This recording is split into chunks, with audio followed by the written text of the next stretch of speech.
It's June 28, 1914. A car turns down the wrong street in Sarajevo. The driver realizes his mistake and hits the brakes. The engine stalls. 20 feet away, a 19-year-old is eating a sandwich at a deli table.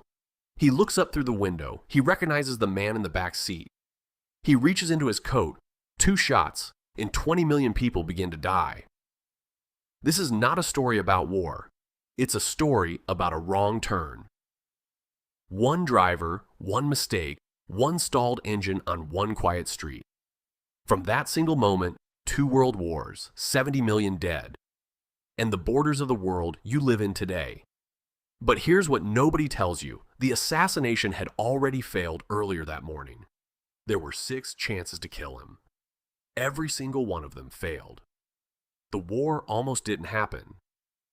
The difference is 40 feet of cobblestone, and one man who didn't know the city well enough. Sarajevo, June 28, 1914, one of the most contested cities in Europe. Archduke Franz Ferdinand is heir to the entire Austro-Hungarian throne. He is riding through Sarajevo today in an open-top car. Austria-Hungary controls this region. Serbian nationalists want them gone. The tension has been building for years. This morning, 6 assassins are positioned along the motorcade route. They are members of a group called the Black Hand. The plan is simple. One of them will get close enough. The motorcade moves slowly through the packed streets. The first assassin sees the car. He's standing 15 feet away. He freezes. He can't do it. He steps back. Nothing. The second one throws a bomb directly at Ferdinand's vehicle. It bounces off the folded roof and explodes under the car behind. Ferdinand is completely unharmed. The motorcade speeds away. The assassination has failed. 6 men. 6 attempts.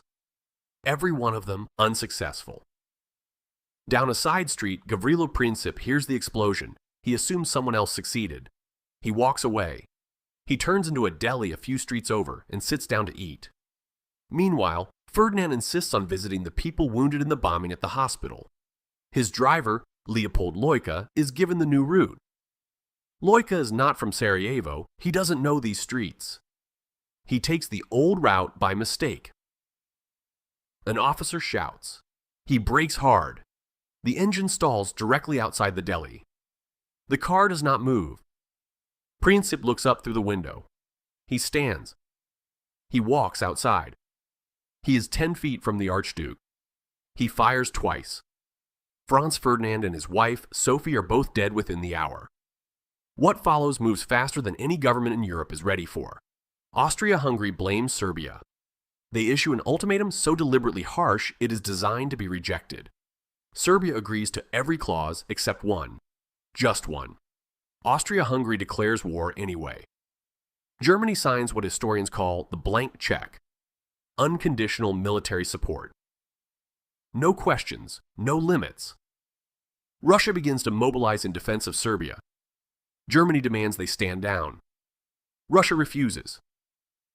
Germany declares war on Russia. To reach France, Germany needs to march through Belgium. Belgium refuses. Germany invades anyway. Britain, treaty-bound to protect Belgium, declares war on Germany. 6 nations, 37 days. All of it from one stalled car on one wrong street. The war that follows is unlike anything human beings have done to each other before. Trenches stretch 400 miles across France and Belgium. Men live in waterlogged mud for years at a time, waiting for orders that send them over the top into machine gun fire. Gas attacks blind and choke entire regiments in minutes. Artillery barrages run for days without pause. Men go deaf from the noise alone. Some never fully come back from it. The Battle of the Somme kills 60,000 British soldiers on its first morning. One morning. By the time it ends in 1918, 20 million people are dead. It is called the War to End All Wars. It is not. The peace treaty is written specifically to humiliate Germany, crippling reparations, territory stripped away, national pride ground to dust. A young Austrian corporal comes home from the trenches. He comes home to a country that no longer exists in the same form. He is angry, he is humiliated, he is looking for someone to explain what went wrong. He finds an audience that feels exactly the same way.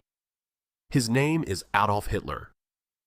Without the humiliation of Versailles, his movement never finds the ground it needs.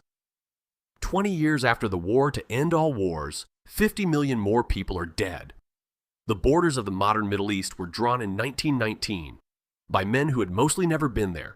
Nearly every territorial conflict in that region today traces directly back to those lines. The Russian Revolution, the Soviet Union, the Cold War. 40 years of nuclear weapons pointed at cities. All of it. Every thread of it. Pulled from one wrong turn on one June morning. Leopold Loika never spoke publicly about what he had done. He gave one brief statement to investigators after the assassination. A few sentences recorded in the Austrian Imperial Archives. Then he vanished from the historical record entirely. No memoirs, no interviews, no photographs that most historians can agree on.